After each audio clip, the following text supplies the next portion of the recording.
Radio Nuwe lied. Hoop en waarheid. Jou Christelike lewenswyse radiostasie. Klets met Corné Gesels saam oor alles. en nog wat. Goeiedag, liewe vriende. Baie welkom by Klets met Corné. Ek is Corné en ek en jy gaan saam kyk na kragtige alternatiewe in regering, in ekonomie, in opleiding en in gesondheid. Ons is by Kragdag 2026 en saam met my op hierdie stadium met ons vir Anika Adams, al die pad van die Kaap af. Yes. Baie welkom, and you may do this in English. So let's do it in English. Thank goodness. Welcome, and how are you today? I'm lekker en you? Lovely, lovely. Okay, you are from NeuroMe. Yes.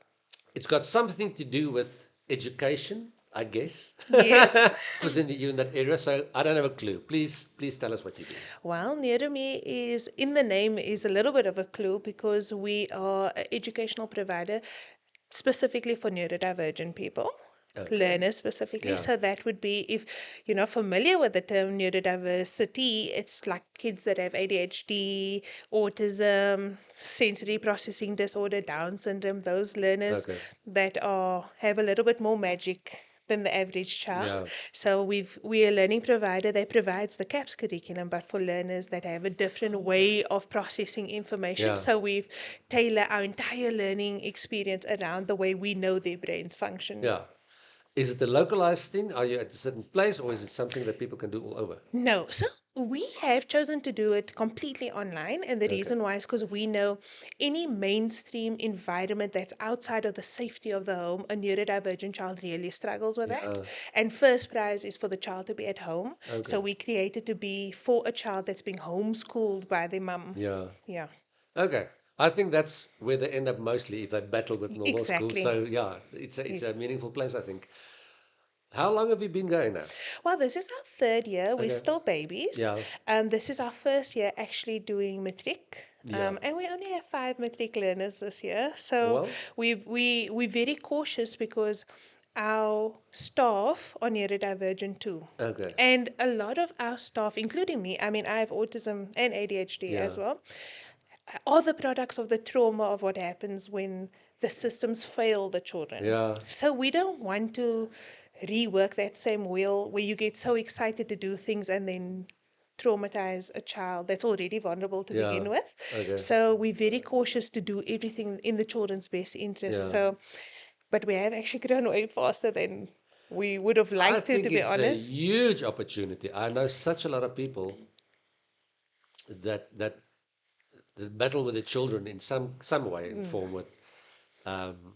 I think the stats would scare most people to know how many people. Give it to us. Well, there are approximately in South Africa at the moment, because it's so expensive to diagnose your child. Yeah. Only about 10% of learners are actually diagnosed. That you can Yeah. say, I definitely have X, Y, and Z. Yeah. But the stats that include the estimates of children that aren't diagnosed Yeah. is about 46% It of is. learners.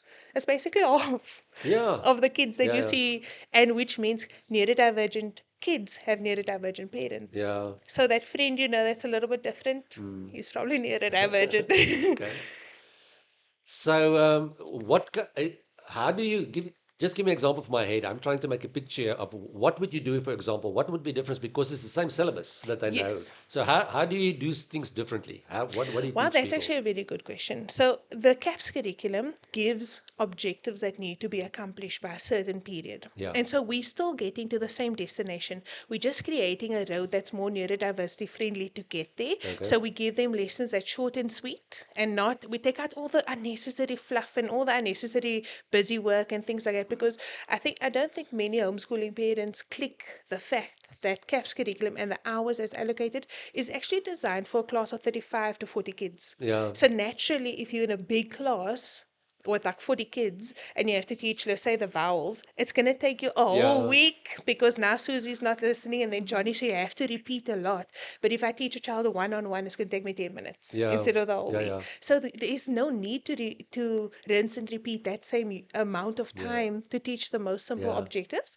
So we shorten it a lot and we just give them, and because of our neurodivergent learners are extremely intelligent, actually, Yeah. it's just they need to be spoken to in their own language. So Yeah. we teach them the concept short and sweet in the way we know they process information, and then they get it really quickly. Yeah. It's no need for us to.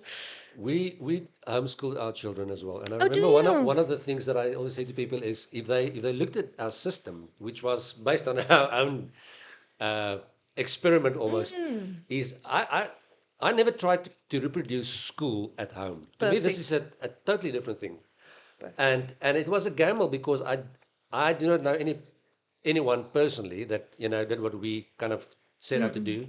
So we had to wait for this whole process to play out to see what will happen, and it worked out great. So it's just like yeah, yeah. hoping. I think we're on the correct road here because we did a lot of studying ourselves and reading up and what people say and people that we believe in. But it turned out that's one of the things. They need all the fluff. There's such a lot of stuff in there and time and whatever. And I know most parents that I speak to about homeschooling that's like kind of hesitant is because of the huge time investment, and it's not necessarily that. Yes. But they feel bad as a parent of you can't do 4 hours a day and then call it a day for some reason. Yes. There's like a magic number 8 or something in it. Well, Well, can I say why or what I think it is? Yeah. It's like mainstream systems have put this idea in our minds that a successful childhood looks like you start school at 6 years old, you matriculate at 18 years old, then you go to university and get married and have children. Yeah, there's And a if whole you little don't road. fit in these things, then Yeah. you're not successful. But most neurotypical children that don't have neurodiversity don't follow that pathway either because Yeah. it's an ideal or a standard that exists out of impracticality. Yeah. Nobody's story looks like Yeah. that. It's not linear like that. Yeah. And we put a lot of emphasis in the fact that if the child's emotional well-being is intact, everything else will follow. Yeah. So we always say, like you would have known if your children are doing well because they are emotionally settled and regulated and they're Yeah. happy. You say, oh, well, we're clearly doing something Yeah. right. Because academics will always come if the emotions are in place. Okay. If the emotions are lacking and the children are regulated. And besides that, over and above that, I would rather say is if we do it at the reverse, if you are pushing the academics and they burn out or they become overwhelmed, it takes months, sometimes years for a child to recover Or from never. emotional, or never. But if the emotions are in place, Yeah. they can catch up with academics in weeks. Yeah. It's very fast. Yeah. So we put a lot of emphasis on stop trying to force your child into the stupid, made up, linear Yeah. standard of success. Our standard of success is the child is regulated, they're emotionally well, and they're connected between mommy and dad. Yeah. Like if that's there, then everything else will fall Yeah, into yeah. place.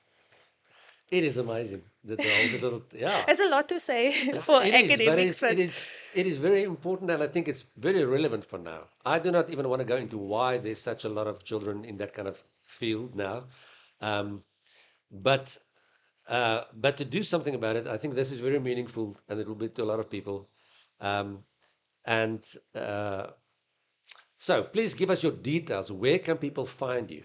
Well, we are most accessible, I guess, on our website on www.neurome.co.za. They can also call our line.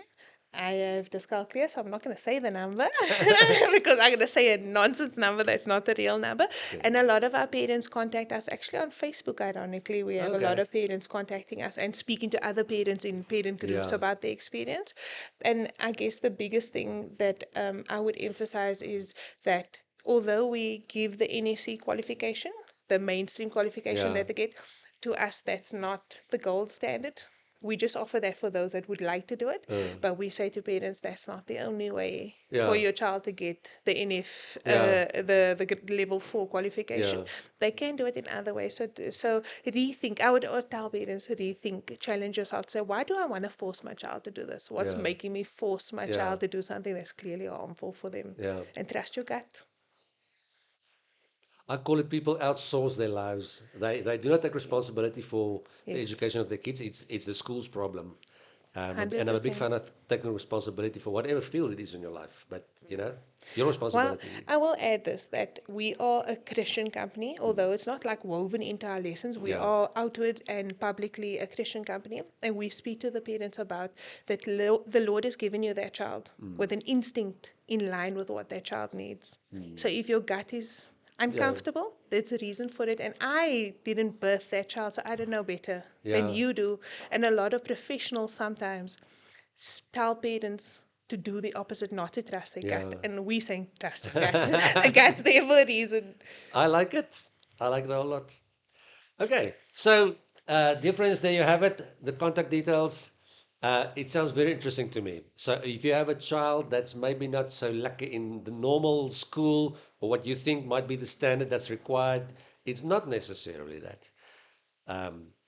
There's many ways to get a child to be a well-adapted, ready person to go face the future in this country.